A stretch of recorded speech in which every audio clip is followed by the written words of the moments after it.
Disclaimer, तो ये video थोड़ी इस टाइप की होने वाली है, तो सभी कानों में डाल लो। अरे मेरा मतलब ईयरफोन से था। ये हेंटाई होने के साथ काफी इंटरेस्टिंग है। तो और उससे पहले इस मार्वा में टोटल 181 चैप्टर से जब मैं कवर कर रहा हूँ, तो इस मार्वा को कुछ पार्टों में मैं कवर करूंगा। हमारा मेन कैरेक्टर जो कि दुनिया का सबसे बड़ा ठरकी है, उसे सभी के साथ गैंग बैंग मचाना है, भले उसकी पड़ोस वाली दीदी हो या उसकी कोई फ्रेंड हो, और इवन फन फैक्ट उसकी फ्रेंड की मॉम क्यों ना हो, और वो भी लिफ्ट में। तो चलो यारो, बिना मुट्ठी मारे हुए वीडियो स्टार्ट करते हैं। और हमारा मेन कैरेक्टर स्कूल से घर जाता रहता है, और तभी उसे रोड पे एक पिंक कलर की नोटबुक मिलती है जिसे वो अपने साथ घर पे ले आता है। और उस बुक में कुछ कंडीशंस लिखी रहती है। फर्स्ट, जो कि तुम स्क्रीन पे पढ़ सकते हो, और सेकंड, इस नोटबुक को ना ही जलाया जा सकता है और ना ही पानी में डालकर गीला किया जा सकता है। तीसरा, इस नोटबुक का यूजर किसी वुमन की पैंटी देखता है तो वो उसके साथ सॉक्स कर सकता है। फोर्थ, अगर 30 मिनट के अंदर यूजर ने उसका नाम और उसके साथ कैसे सॉक्स करना है ये लिखा तो ये पैंटी नोट इफेक्टिव होगा। और तभी ये सब पढ़ के अपने मेन कैरेक्टर को ये सब मजाक लगता है और अपने रूम में बुक को फेंकते हुए कहता है कि इस दुनिया में काफी सारे जॉबलेस पीपल है जो कि इस बुक को बनाए। और वो वहाँ से चला जाता है एक पार्क में, और बेंच पे बैठते हुए सोचता है कि आज वो खूबसूरत लड़की यहाँ पे नहीं आई। और तभी हम देखते हैं कि एक लड़की वहाँ से जाती है, और हमारा मेन कैरेक्टर अपने ही मन में सोचता है कि मैं इसका वेट रोज यहाँ पे करता हूँ, मुझे इसका नाम और एज नहीं पता, बट मुझे बहुत काफी खूबसूरत लगती है और इसने पहली नजर में मेरा दिल चुरा लिया। मैं बस इसे देखने पार्क में आता हूँ, जिससे मेरे मन को काफी सुकून मिलता है, और इसी बहाने मेरी थोड़ी वर्कआउट भी हो जाती है। और सोचने लगता है अगर वो बुक सही में सच हुई तो मैं इसके साथ कुछ भी कर सकता हूँ और अपना सपना पूरा कर सकता हूँ इसके साथ सॉक्स करके। और तभी उसका खंजर वहाँ पे खड़ा हो जाता है, और वो तभी काफी एम्बैरेस होकर वहाँ से चला जाता है, और पास के रेस्टोरेंट में बैठ के सोचता है कि मैं कभी भी किसी भी खूबसूरत लड़की को देखता हूँ तो मेरे साथ ऐसा ही होता है, इसमें मेरी कोई भी गलती नहीं है। और अगर सही में पैंटी नोट बेकार नहीं हुई तो, और वो सच हुई तो, और ऐसा भी नहीं है कि सिंपली मैं उस पर्सन के साथ सॉक्स कर सकूं, मुझे उससे पहले उसकी पैंटी देखनी पड़ेगी। और ऐसा भी नहीं है कि वो मुझे राह चलती हुई दिख जाए, मैंने अपनी पूरे लाइफ में बस एक ही पैंटी देखी, वो भी गलती से। और वो वहाँ से चला जाता है, और अपने घर जाते हुए तो उसे पार्क में एक लड़की मिलती है जो कि उसे बुलाती है, और तभी हमारे मेन कैरेक्टर का हमें नाम पता चलता है जो कि वांगजा होता है, और इस लड़की का नाम यूरा होता है जो कि उसकी काफी पुरानी फ्रेंड होती है। और तभी हमें वांगजा के बारे में थोड़ा सा पता चलता है कि वो सिविल एग्जाम की तैयारी कर रहा है 1 साल से, और वो इस साल फेल हो चुका है, और उसका मतलब कि उसे 1 और साल वेट करना पड़ेगा एग्जाम देने के लिए। और वांगजा यूरा से कहता है कि तुम्हें यही सब बात करनी है तो मैं यहाँ से चला जाता हूँ, और जिस पर यूरा वांगजा को ड्रिंक ऑफर करती है, और वांगजा उस ऑफर को एक्सेप्ट कर लेता है, और वो दोनों साथ में ड्रिंक करने लगते हैं। और तभी हमें वांगजा और यूरा की बैक स्टोरी दिखाई जाती है, और तभी हमें यूरा के बारे में बताया जाता है। वांगजा और यूरा सेम एज के हैं, एंड वो जब से वो बच्चे थे तब से वो साथ ही पास के एरिया में रहते थे, और वो दोनों 6 साल तक सेम एलिमेंट्री स्कूल में गए हैं, और फिर भी उन्होंने आपस में कभी बात नहीं की। और वांगजा कहता है हम एक दूसरे के बारे में काफी कुछ जानते हैं, इनफैक्ट बचपन से ही हम दोनों को एक दूसरे का नाम पता था, और हम कहाँ रहते हैं ये भी पता था, और तब भी हमने एक दूसरे से बात नहीं की, और हम इतने छोटे एरिया में रहते हैं कि हम हर रोज एक दूसरे से टकरा ही जाते थे, और फिर भी तभी भी हम लोग ने एक दूसरे से बात नहीं की, और हमने कभी भी एक दूसरे को हेलो भी नहीं कहा। और एक दिन हम पार्क में मिले बियर पीते वक्त, और एक दूसरे के फ्रेंड बन गए। हमें थोड़ा सा ऑकवर्ड भी नहीं लगा क्योंकि हम एक दूसरे को जानते थे पहले से, भले ही हमने बात नहीं की हो। और तभी से हम रोज प्लेग्राउंड में मिलने लगे और वहाँ पे ड्रिंक करने लगे साथ में। और तभी यूरा काफी तेजी से झूले पे झूलने लगती है और वो नीचे गिर जाती है, जिसकी वजह से वांगजा यूरा की पैंटी देख लेता है।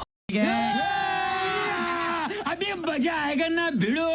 और तभी वांगजा यूरा की मदद करता है उसके उठने में, और यूरा कहती है लगता है मैंने काफी ड्रिंक कर ली है जिसकी वजह से मैं ऐसी हरकतें कर रही हूँ। और तभी वांगजा को सडनली नोटबुक की याद आती है कि उसने अभी किसी की पैंटी देखी है, और वो यूरा से कहता है कि यूरा मैं पहले निकलता हूँ, मुझे कुछ काम याद आ गया है। और वांगजा अपने आप से कहता है कि मेरे पास 30 मिनट है यूरा का नाम लिखने के लिए उस बुक में। और यूरा कहती है कि आखिरकार इसको हो क्या गया, ये यहाँ से क्यों जा क्यों रहा है। और वही वो पार्क में बैठ जाती है, और वांगजा तेजी से अपने घर पे जाता रहता है और सोचता रहता है कि मुझे ये सब सोच के विश्वास ही नहीं होता, और जो मैं सोच रहा हूँ उस सही में हो गया तो मेरे मजे ही मजे। और वांगजा घर पे पहुंच के फटाक से नोटबुक ढूंढता है और उसमें यूरा का नाम लिखता है, और कहता है मुझे फर्क नहीं पड़ता कि यूरा मेरी फ्रेंड है, पर आखिरकार वो एक लड़की तो है। और कहता है इस बुक को मैं एक चांस तो दे ही सकता हूँ। और घर से वो तब बाहर आ जाता है, और वो सीढ़ियों से नीचे देखता है कि उसकी बाजू वाली आंटी एक लड़के के साथ है, और उस बाजू वाली आंटी का हमें नाम बताया जाता है जिसका नाम यूनमी होता है, और वो लड़का उसे सीड्यूस करता रहता है। और चश्मिश कहता है कि मिस यूनी आपने पहली चाल चली डाली मुझ पर, अब भूल तो नहीं गई। जिसपे मिस यूनी कहती है कि तुम ये क्या कर रहे हो चश्मिश। जिसपे चश्मिश कहता है कि तुम मेरे साथ सॉक्स करने के बाद ये कैसे कर सकती हो, और ये मत कहो कि एक मिस्टेक है। और वांगजा उन सभी की बातें सुनता रहता है पीछे छुप के, और कहता है इस कमीने ने मिस यूनी के साथ सॉक्स किया है, ऐसा हो ही नहीं सकता। और मिस यूनी तो काफी अच्छी है और इनकी रेपुटेशन भी काफी अच्छी है और इनके हस्बैंड के साथ काफी अच्छी बनती भी है। और मिस यूनी को ऑफर करने की क्या जरूरत पड़ी। और यूनी चश्मिश को मना करती है उसे छूने से, पर चश्मिश उसकी बात मानता ही नहीं रहता है। और मिस यूनी के कपड़े नीचे करते हुए कहता है मैं हरदम तुम्हारे बारे में सोचता हूँ और मैं तुम्हारी बॉडी को याद करता रहता हूँ मिस यूनी। और मिस यूनी उसे ये सब करने से मना करती है और उसे भुला देने के लिए कहती है जो भी उसके साथ हुआ है। और जिसपे वांगजा सब कुछ देखता रहता है और कहता है ये तो यहीं पे चालू हो गए और मैं मिस यूनी का हस्बैंड भी नहीं हूँ, तो फिर भी मुझे इतनी जलन क्यों हो रही है। और जोंगहुंग अपना काम करता रहता है और तभी वांगजा कहता है कि मैं ये होने नहीं दे सकता और सीढ़ियों से नीचे उतरने लगता है। और तभी मिस यूनी उससे टकरा जाती है और वांगजा मिस यूनी से कहता है कि मिस यूनी आप कहाँ गई थी इतनी रात को। जिसपे मिस यूनी कहती है कि मैं थोड़ी सी फ्रेश एयर लेने गई थी बाहर। जिसपे वांगजा मिस यूनी को देखता है और उनसे कहता है कि मिस यूनी मैं आपसे बाद में मिलता हूँ, मुझे थोड़ा भी काम है, मैं भी कहीं बाहर जा रहा हूँ। और वांगजा अपने आप से कहता है कि चलो देखते हैं कि पैंटीनोट अब वर्क करी है कि नहीं। और वो प्लेग्राउंड की ओर चला जाता है और तभी हम प्लेग्राउंड में यूरा को देखते हैं जिसकी बॉडी में कुछ कुछ होने लगता है। और हम वांगजा को देखते हैं जो कि काफी तेजी से प्लेग्राउंड की ओर जाता रहता है और अपने आप से कहता रहता है कि क्या सही में यूरा अभी तक प्लेग्राउंड में होगी। और वांगजा प्लेग्राउंड में पहुंचता है और आसपास देखता है कि यूरा कहाँ पे, बट उसे यूरा कहीं पे भी नहीं मिलती है। और वांगजा अपने आप से कहता है कि कैसे मैंने उस बुक की बात मान ली और वो बुक वर्क करती है कि नहीं ये देखने के लिए मैं यहाँ तक आ गया। चलो कोई ना, इसी बहाने थोड़ी मेरी वर्कआउट हो गई। और तभी हम यूरा को देखते हैं जो कि अपने घर जाती रहती और अपने आप से ही कहती है कि कुछ मैंने ज्यादा ही ड्रिंक कर ली है और मुझे कुछ वियर्ड सा लग रहा है और मुझे काफी ज्यादा शर्म आ रही है, पता नहीं क्यों। और पता नहीं क्यों मैं काफी गंदे गंदे थॉट्स मेरे मन में आ रहे हैं। और तभी हम वांगजा को देखते हैं जो कि अपने घर पे जाके पैंटी नोट को चेक करता रहता है और अपने आप से ही कहता है कि आखिरकार मैंने क्या गलती कर दी जो कि यूरा मुझे नहीं मिली आज। और वो पैंटी नोट के 5th रूल को पढ़ता है जो कि तुम्हारी स्क्रीन पे है। और वांगजा अपने आप से ही कहता है शिट, ये रूल तो पहले मैंने नहीं देखा और मेरे 10 मिनट मिस यूनी की वजह से बर्बाद हो गए। चलो कोई ना, इस बुक को एक और ट्राई में देता हूँ। और वांगजा निकल पड़ता है अपने शिकार के लिए और वांगजा काफी कुछ ढूंढता है जैसे ये और ये भी, और गॉड से कहता ओह गॉड एक बार दिला दे।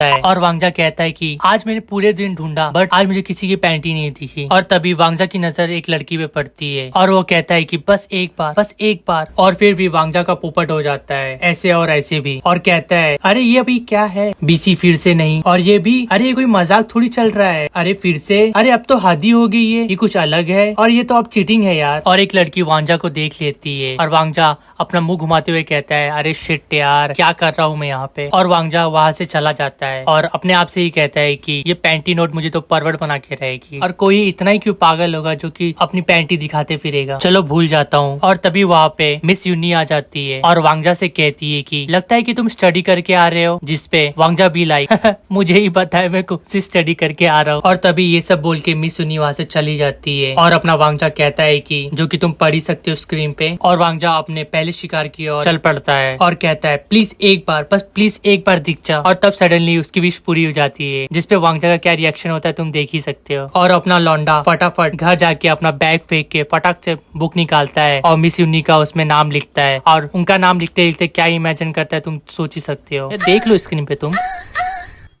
और तभी वांगजा का डोर नॉक होता है जिसपे वांगजा का क्या रिएक्शन है तुम देख ही सकते हो। और गेस व्हाट, डोर के पीछे कौन होगा? तो सही जवाब मिस यूनी। और मिस यूनी वांगजा से कहती है कि वांगजा तुम्हारे पास थोड़ा टाइम है क्या, मुझे तुमसे कुछ बात करनी है। और वांगजा भी लाइक इस चीज के लिए तो टाइम ही टाइम है मेरे पास। और मिस यूनी उसे घर के अंदर आ जाती है। वांगजा से कहती है कि तुम्हारे पेरेंट्स कब आ रहे हो वापस ट्रिप से। जिस पर वांगजा भी लाइक अरे मिस यूनी ये सब पूछने के लिए थोड़ी आप यहाँ पे आई हो, फटाफट अपना काम। और तभी हमें वांगजा के पेरेंट्स की स्टोरी बताई जाती है कि वांगजा के पिता काफी बड़ी कंपनी में काम करते थे और अपने रिटायरमेंट के लिए उन्होंने काफी सारा फंड जमा किया था और उनके रिटायर होने के बाद उनकी कंपनी ने उनको स्पॉन्सर किया ट्रिप के लिए और वो अपनी पत्नी के साथ पूरे वर्ल्ड के ट्रिप पे निकल गए। और अपना वांगजा उनके साथ नहीं गया और वो सिविल एग्जाम की तैयारी करने लगा। और तभी मिस यूनी वांगजा से पूछती है कि अरे वांगजा तुम्हारा सिविल एग्जाम का तैयारी कैसा चल रहा है। जिसपे वांगजा कहता है कि ठीक ही चल रहा है और मैं अपना बेस्ट दे रहा हूँ। तुम्हें और मुझे ही पता है कि वांगजा कैसे तैयारी कर रहा है अपने सिविल एग्जाम की। और वांगजा कहता है कि मेरे पापा ने आसपास के सभी लोग को बता दिया है कि मैं सिविल एग्जाम की तैयारी कर रहा हूँ। और जिसपे वांगजा मिस यूनी से कहता है कि मिस यूनी यहाँ पे आखिरकार यहाँ पे आई क्यों है। जिसपे मिस यूनी कहती है कि मुझे तुमसे कुछ पूछना था, तुमने उस रात को मुझे और चश्मिश को देख लिया था ना। और जिसपे वांगजा कहता है कि कौन से रात को। जिसपे मिस यूनी कहती है कि तुम बता सकते हो मुझे, शर्माओ मत। और तभी वांगजा कहता है कि सॉरी मिस यूनी, मैंने सब कुछ देख लिया। जिसपे मिस यूनी कहती है कि ओह अच्छा, और एक्सप्लेन करने लगती है कि उसके और जोंगहुक के बीच में क्या चल रहा है। और मिस यूनी बताती है कि जोंगहुक बेसमेंट में रहता था और मैं उसे अपना छोटा भाई समझ के उसे रोज खाना देने जाती थी, पर मुझे उससे बुरा लगता था कि वो एक स्टूडेंट है और बेसमेंट में अकेले रहता है। तो उसे आर्मी में जाने से पहले मैंने उससे पूछ लिया कि तुम्हें कुछ चाहिए तो नहीं, ऐसे तुम्हारी कोई एक विश है कि जो मैं तुम्हें पूरी कर सकूं। जिसपे जोंगहुक कहता है कि मिस यूनी, मैंने आज तक किसी लड़की को नहीं छुआ। और यह सब कह के और रोने लगता है। जिसपे मिस यूनी उसे तरस खा के उसे पकड़ने देती है, और वो भी क्या पकड़ने देती है तुम देख ही सकते हो। होय होय उसके संतरे। बट ये चश्मिश मौके का फायदा उठा के मिस यूनी के संतरे खाने लगता है। और यही नहीं, यही पे चालू हो जाता है वो सब कुछ करने के लिए। I mean सब कुछ जो तुम सोच सकते हो। बट चश्मिश इतना बोरम था कि उसे ये नहीं पता था कि कौन से ताले में कौन सी चाबी लगेगी, जिसकी वजह से उसका पहले ही खत्म हो जाता है और वो कुछ कर ही नहीं पाता है। इस मौके का फायदा उठा के मिस यूनी वहाँ से चली जाती है और कहती है कि